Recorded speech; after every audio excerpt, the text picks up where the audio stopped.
Hello, Pony. Happy New Year! Well, the time has come.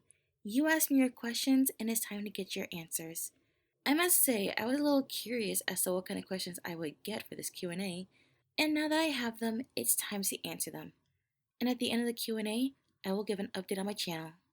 So, let's get started. Sanctuary Sanity asks, what am I most looking forward to in 2021? And on the flip side, what am I not looking forward to in the coming year? Well, what I guess I'm looking forward to, like anyone else, is things getting a little better than they were last year. I mean, the world literally was at a standstill because of COVID. A lot of stuff that we were all looking forward to, me, anime conventions, everyone, any brony conventions, were all canceled, along with pretty much a lot of other stuff. I'm just hoping that at least any of that could possibly be open in 2021 in a safe manner because after the year we've had, we all deserve a little bit of a break from the dreariness. And what I'm not looking forward to, things potentially getting worse. I mean, really worse. I don't want to ask the jinxing question, so I'm not going to ask it. Emperor Zenmir Septim asks, how are things with life? Well, considering how the world has been lately, things have been, well, good lately.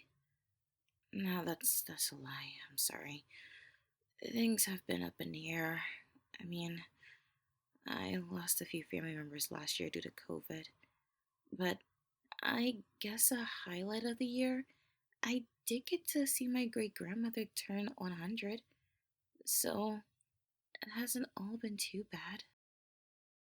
A deep shade of red asks, you, me, bedroom.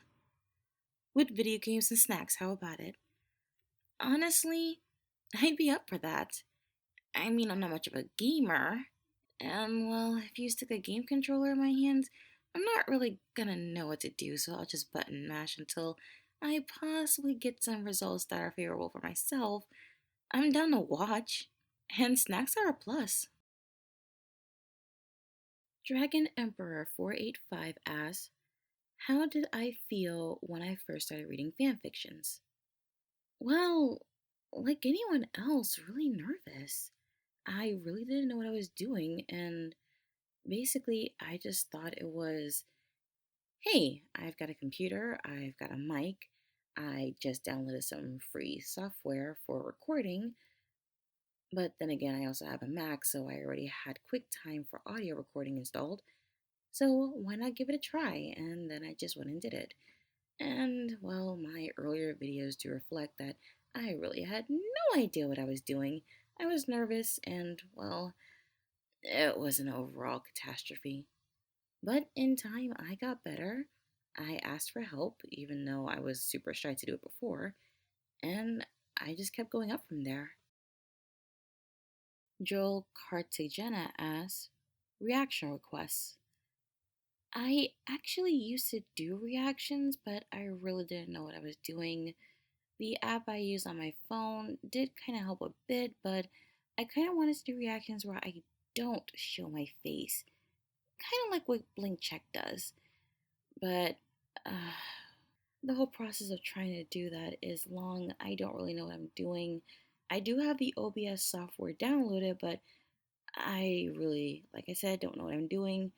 And even watching a tutorial video on how to do it, it may as well be trying to help me build a rocket ship. So I don't think I'll be doing any kind of reactions anytime soon. Edmund DJ asks, how did I become a Peggy sister and what inspired me to start my YouTube channel? Wow, it's actually been a long time since I had to answer this question. I mean, every time I do a Q&A, I get it, but it's been a while since I last answered it. Well, to keep a long story short, I was in college with my sister Lexi Otter, and she showed me the clip of the battle between Twilight and Tyrek, and then also showed me Smile HD. That went over well. And also, Around that time, I had known about the My Little Pony show. I just never gave it the time of day. So one day I decided to just sit down and watch it because I had nothing better to do. And honestly, I had seen everything I had on my Netflix list so far. And by the time I knew it, I had binged the first two seasons and just became captivated by the show. So I believe about a month after I had started watching the show on Netflix, that's when I decided to do my YouTube channel. Around that time, I had looked up people that were actually doing content for MLP and found such creators as Dr. Wolf, Scribbler, Disney Fanatic, so on and so on. And I decided I wanted to do a channel of my own. And I really didn't know what I was going to do. But also around that time, I have found fanfiction, and I just thought, okay, why not just try reading other people's work since, that's what a lot of other content creators are doing. So, yeah, my channel took off from there. Hi, Rule Citizen asks, what made me come up with Lotus Moon for my channel name? I honestly don't fully remember. As I mentioned in my last question, about a month after I had started watching the show on Netflix, I decided to make my own YouTube channel. And that was kind of because, of course, as I stated, I had looked up other content creators that were doing stuff in the same field. I had created a second YouTube channel to separate from the first one that I had, which basically centered on anime related content. That is pretty much inactive now. So I decided to come up with the name Lotus Moon because I think unconsciously I figured out every character in some way, shape, or form basically has a cutie mark that is literally their name, such as Rarity with the gems on her flank as a cutie mark, and of course Applejack with her apples. So I figured, hey, why not get something that's literally my name as my cutie mark? I don't remember all the other names I went through, but I think I centered on Moon primarily, but I didn't just want that mainly because of Luna. So I wanted something with Moon, but I needed something to flow with it. So I think I went for other stuff before I started looking into flowers, and then I just kind of clicked with Lotus, and then that's how I came up with my name.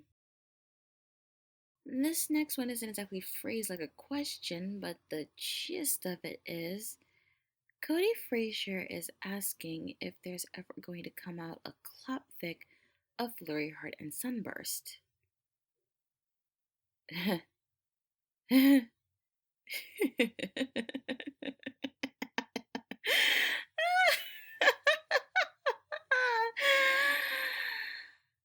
If it is, it ain't gonna be on my channel.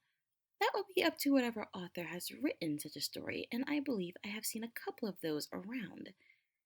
And I will not touch it. I have standards. Rule number 5 of my server is that certain fetishes are not allowed. And in essence means I won't do them either in terms of a reading. Underage stuff, such as any of the Cutie Mark Crusaders or Button Mash, or heck, like you mentioned, Flurry Heart, with any older ponies. That would be considered full con. I will also not do vor, scat, water sports, gore, rape, unbirth gas, and etc. Contrary to what I have already done on my channel. As I said, I have standards. I will not touch certain stories. So if there is a story like that with a very young flirty heart with an older sunburst, I won't touch it. I probably won't even touch it even if she is aged up because to me she is still considered a child. So the answer is not on my channel. Michael White asks, why do I like MLP, or rather, what makes it outstanding to me? I like MLP because it's not just for kids. Sure, the show is about colorful pastel horses that can do magic and control the weather and so on and so on. And of course, it appeals to a child. But a lot of the lessons presented in the show may go over a child's head. So I think it's good that there is an adult audience for it, or that, of course, kids can watch this with their parents or adult figures because if they have questions about certain things, then it could be explained to them in a way that they can understand and maybe the kid can appreciate the show a bit more. As for us adults, we see that there's a lot of lessons in this that we can take away from. So personally, I enjoy the show because even though I really don't catch everything, and sometimes it takes me another few watch throughs to catch it, I can take something valuable away from the show and something that I may actually cherish later on. So that's kind of really what makes it outstanding to me because it's something I can enjoy. MT800 asks, unrelated to MLP, do I like slash play any video games? As I mentioned a little earlier, I am not a gamer. The most I've done game related wise is play mobile games, but I'm guessing those don't really count. Like I said earlier, you can give me a controller, put the game on, and say, hey, let's play, but really I'll just be button mashing to get something that's advantageous for myself and not really know what I'm doing. So, while I kind of do like video games, I'm more on the aspect of watching others play, not playing myself. Jonas Fletcher asks, which do I prefer to wear when going out during this time? Mask or face shield? Well, as you can see in this picture, which to those of you who may not know, yes, this is how I actually look, I prefer masks. As you can see, I wear glasses, so the face shield really would not be comfortable for me. I tried it once and it was super painful because it pressed on my glasses and made me feel weird. So I prefer the face mask. And as you can see, I got this one customized to have my cutie mark on it.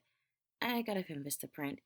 And it has the nose guard on it, so I just slip that under my glasses so that when I breathe, my breath doesn't fog up my glasses like it did with the other masks that I wore before this. Shayo Oluwa asks, is it more fun for me to write my own fanfiction or read my fanfiction? I'm more in the camp of it's fun to write my own fanfiction.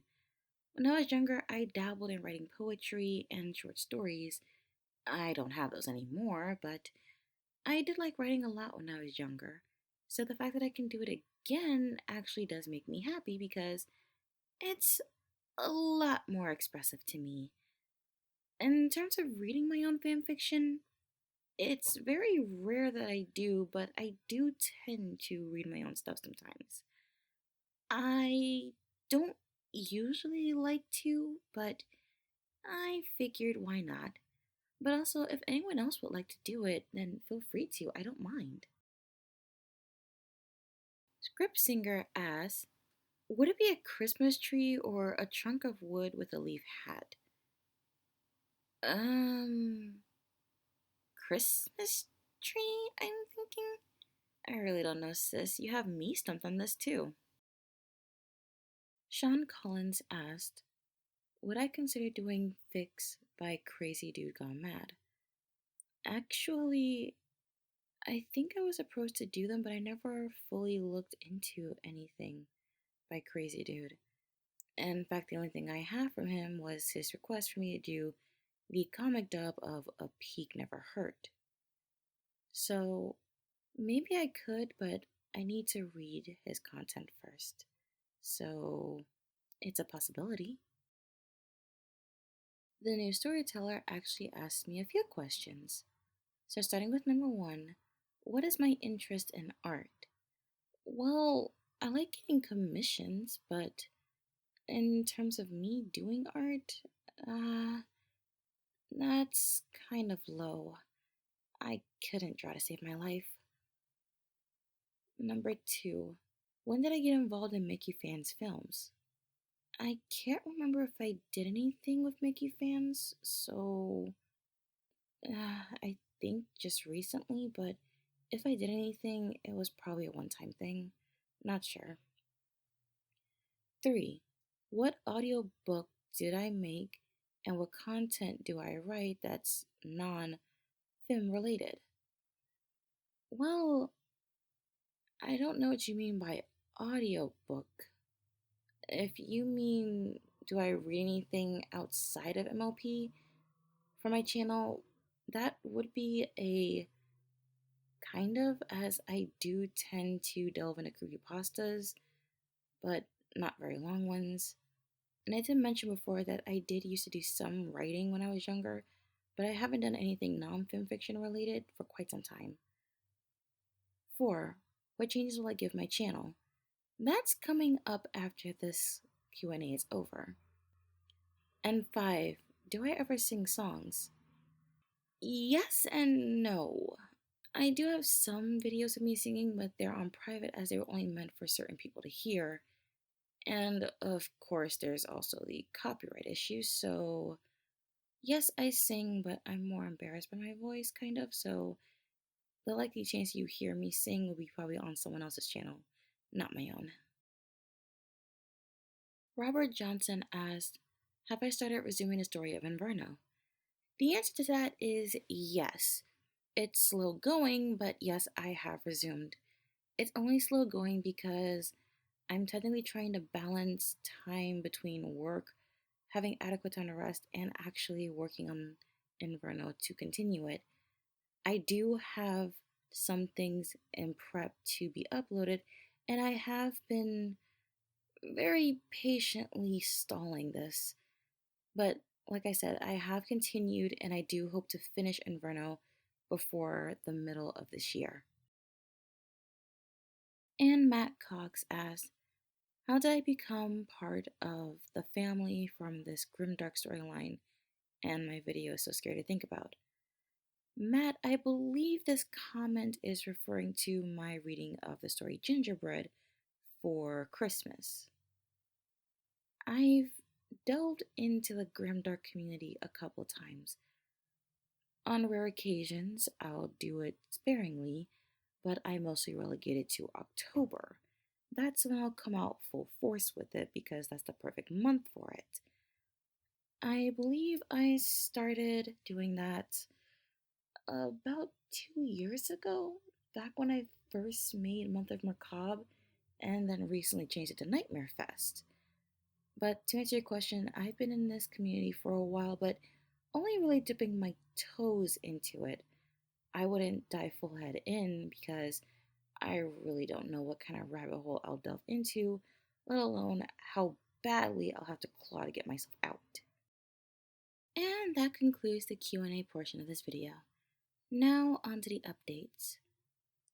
I am a little sad to say this, but I did consider taking out my month of February. Don't worry, I'm deciding to keep it in, but only because with the help of my admin team, it's been decided that I will simply do what I can do.